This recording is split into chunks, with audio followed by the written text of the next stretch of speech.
luôn. Hàm quang to lắm.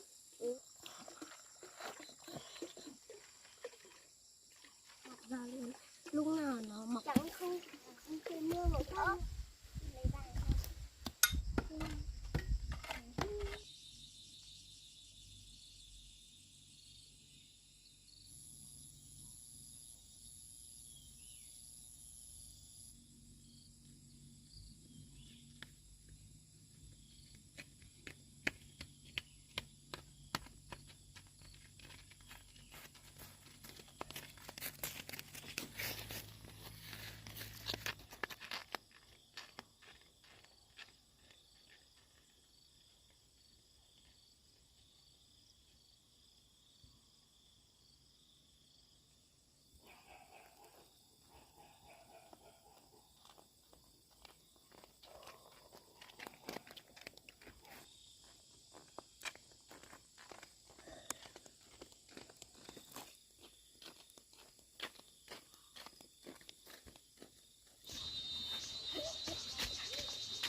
Có mít đấy. Có quả.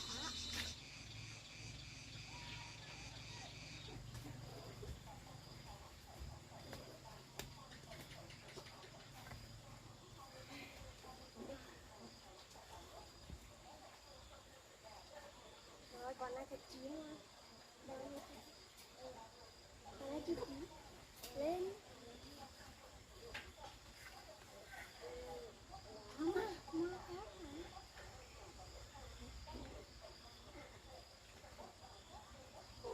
Đi cùng đi được. Cùng đi.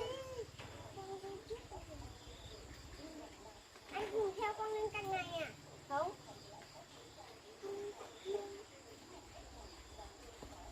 Anh lại còn biết bên kia.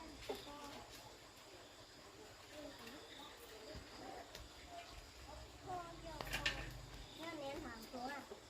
Còn mít này chưa chín nhưng mà lấy được. Vứt đoạn nào bây giờ? Quả mít này chưa chín chắc vứt vào được. Rơi vào đầu ấy. Quang rồi quá không chặt. Vứt xuống đâu bây giờ? Vứt nó xuống.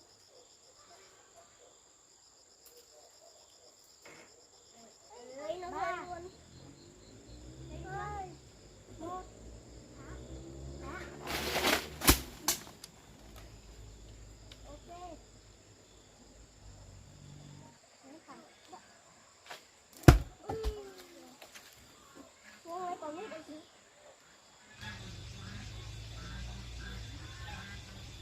Ở đấy thôi, ở đây kia đã.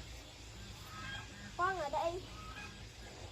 Tí anh vặt xong cho Quang để Quang vứt xuống dưới. Không biết nó nát không. Anh xuống thêm một tí.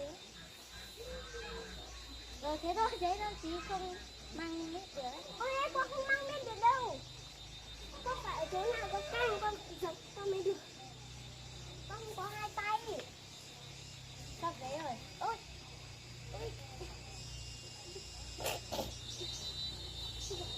Ai, từ từ. Cầm chưa đã. Ai. Dạ.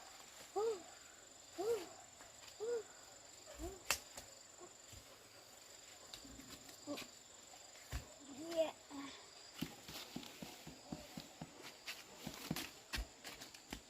Đúng rồi. Có chị chứ? Không. Ơi, có hả chị?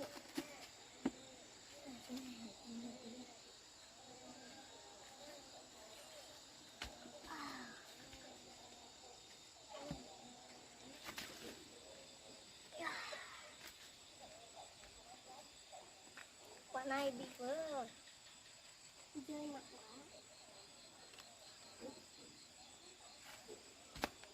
Quả đấy rơi từ trên đỉnh xuống.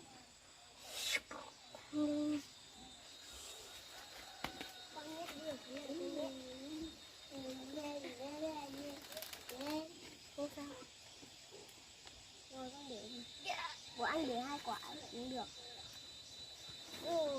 Rồi để thêm quả nữa. Quang để đủ.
chín không? Còn phải ăn chín.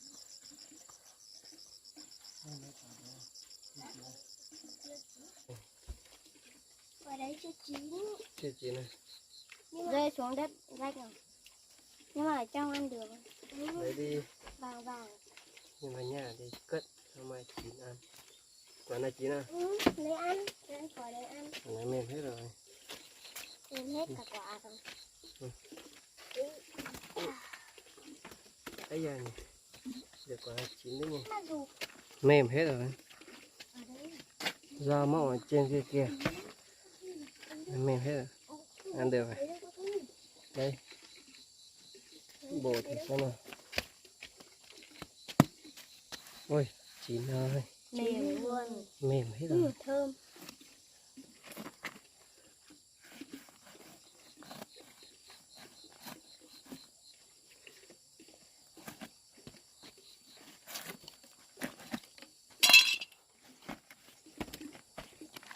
Ui, ui, miết dài. Đây, miếng dài. Bị hơi thối, thối, Thôi một tí rồi. Cái nào lấy dao về bộ.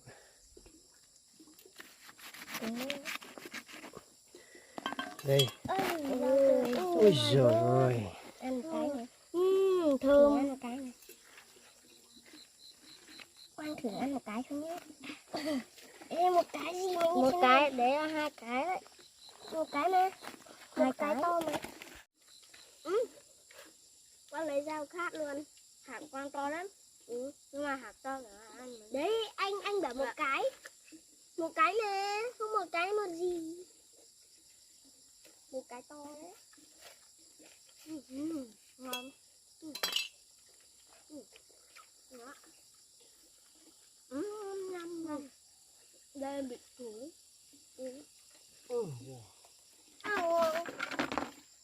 Ngon. Đó. Hạt to lắm.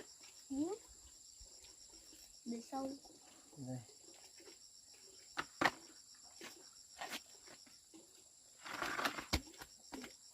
Đi ăn. Ăn đi chứ ăn mà. Ăn cái này trước. Ăn cái kia trước thì ăn xong rồi. Ăn cái sau.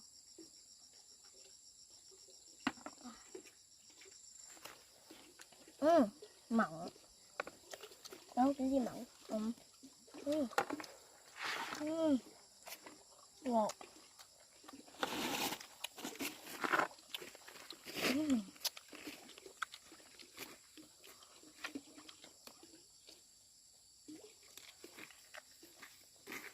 Em biết to hả? Nhưng mà không bao giờ xanh hết. Con nhát. Thôi là không có mà 1, 2, 3 là mây rồi. Tuyệt xanh nhất. 3 là mây. Đến nước xanh quá. Đây nhé, ở đây xem. Em nhắc đi. Thôi nhé. Nhanh. Cầm cái này.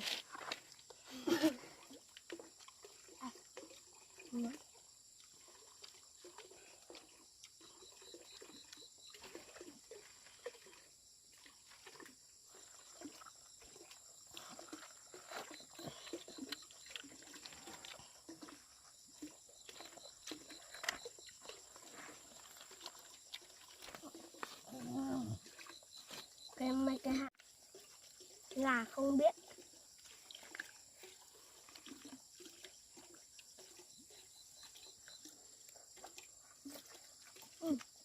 Ngon. Ngon lắm. Mới dai này không dính nhiều. Dính ít. To sao bằng mắt đấm của Quang như gần bằng ấy. Vớ. To quá nó vớ ra thế nó mọc ra luôn. Lúc nào nó mọc dễ ra cả quả. Quả mọc cây.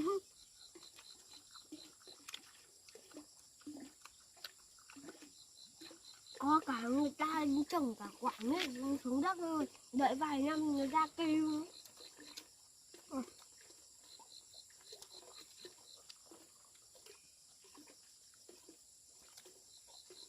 Con định ăn.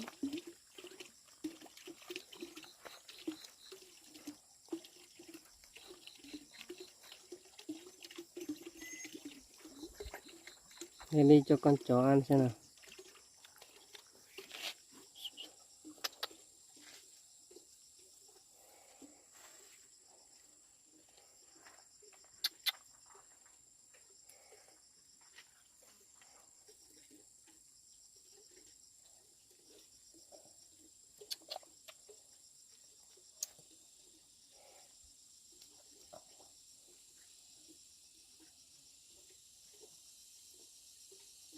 Ngoan à.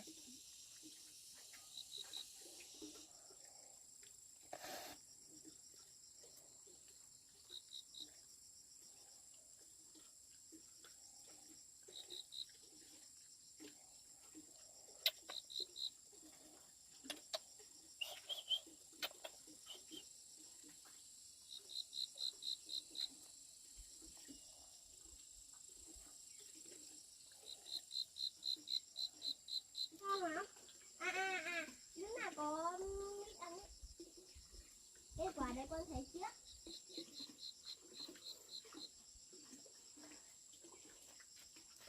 Ngon đấy. Cái này mang đi nhà. Mang vứt ở kia. Con này giờ nó vẫn chưa đi đây này. Đi rồi. Bay rồi. Lại đợi lên đậu. Lại lên. Sao nhỉ? Con này to thế đấy. Nó bám hơi ra ấy. Dày. Quá là ngon. Còn gì? Cái này nó mọng. Mình quăng phần kia hơn nè. Đây. Đây cũng mỏng rồi. Quăng ra bằng của quăng. Ăn.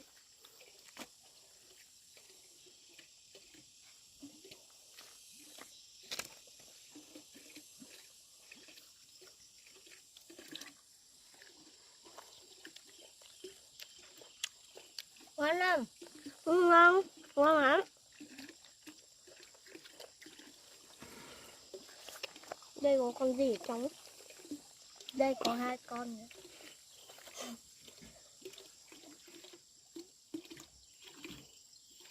Đấy.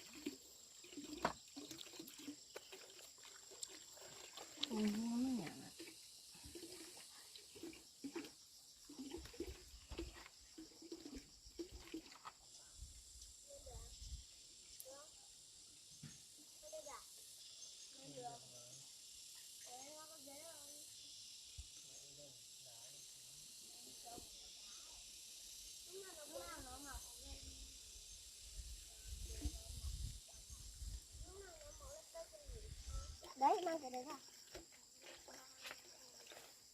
Mấy cái hạt này vứt lung tung nó mọc. Vứt sang bên này. Còn hạt này với hạt này vứt sang bên này.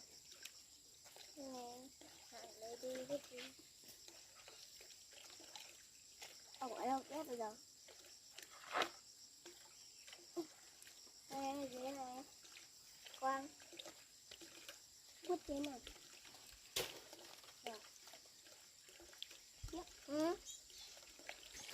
Sao lại trộn ở đấy?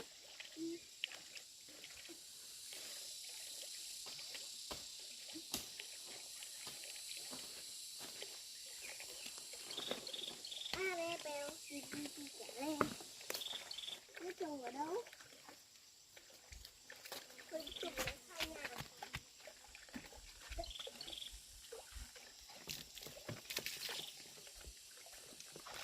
Trồng ở sau nhà xong trồng đi. Biết trồng bên nào nữa? Còn đúng hạt cuối biết trồng bên nào? Bên nào bên này? Đào đất trồng. Đằng sau vứt rồi.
bếp à? Nhà bếp. Làm nhà. Nhà nước. Nhà nước. Nhà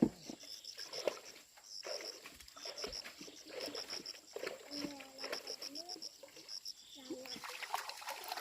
Cái cây nào cũng được.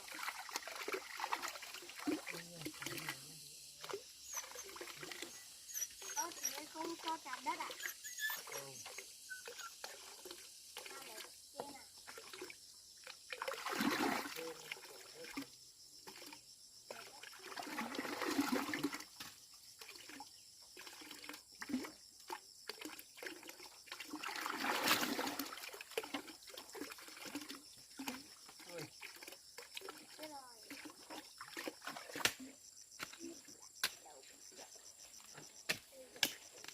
Được.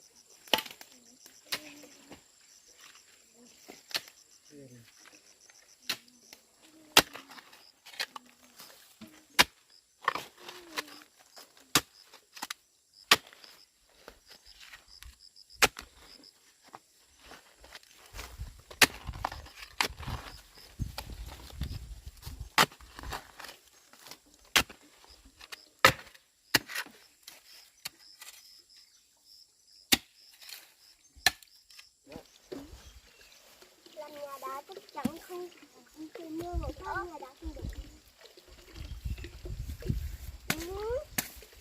Tôi đấy làm nhà đá. Đấy.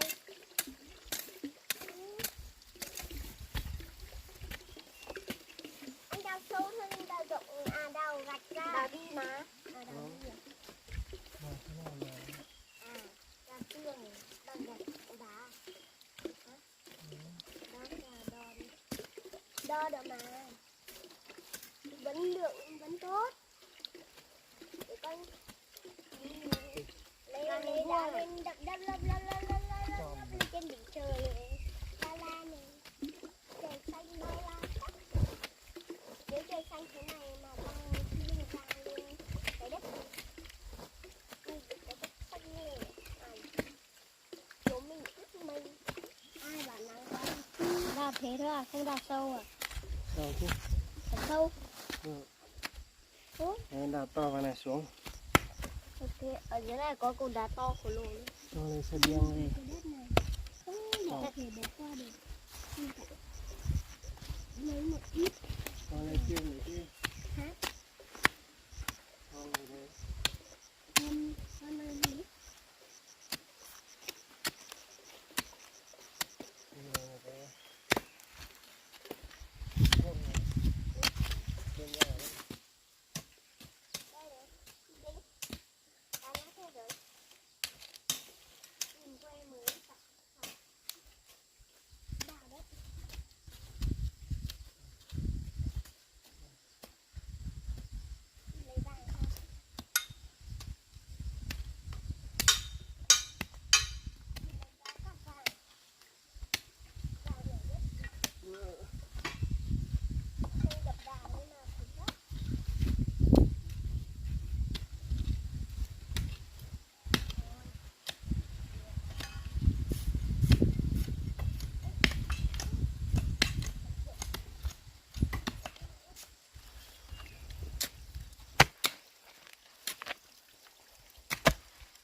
cho con đi anh ơi. Con làm hả? Về đấy, về đấy, hết sức, rồi hết sức vào một cái tay, hả? Rồi hết sức vào tay.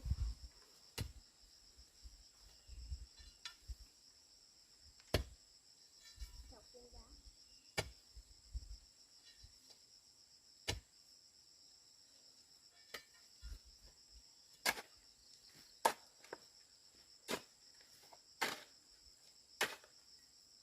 Sâu hơn rồi.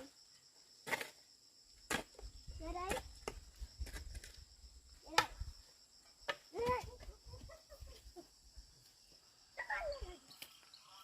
Bữa nay nè. Đây.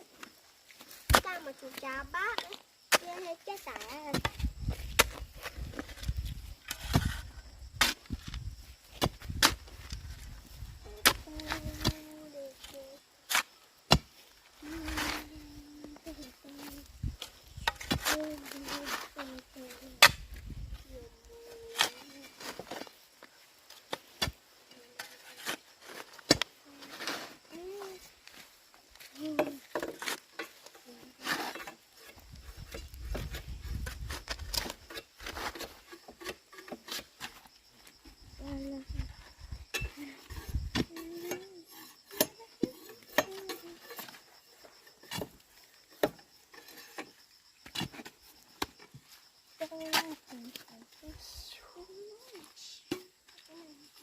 Nó có đào ở đây.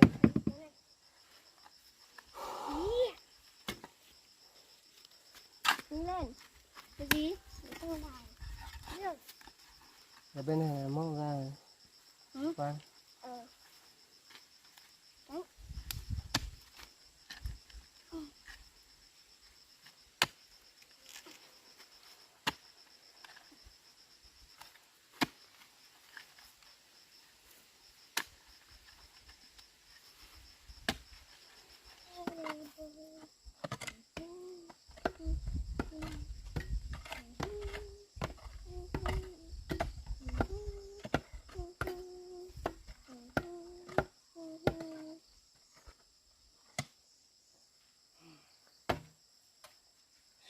Nghỉ đã. Mệt lắm. Au.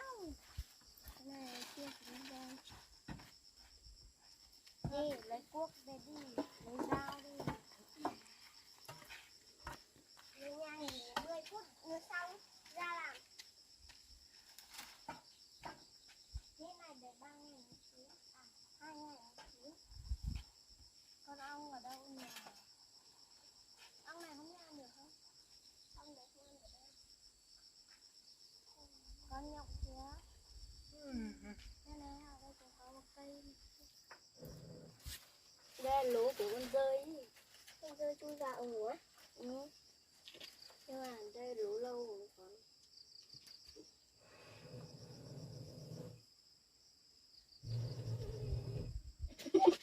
Nó tay. Cái này để đây đâu rồi?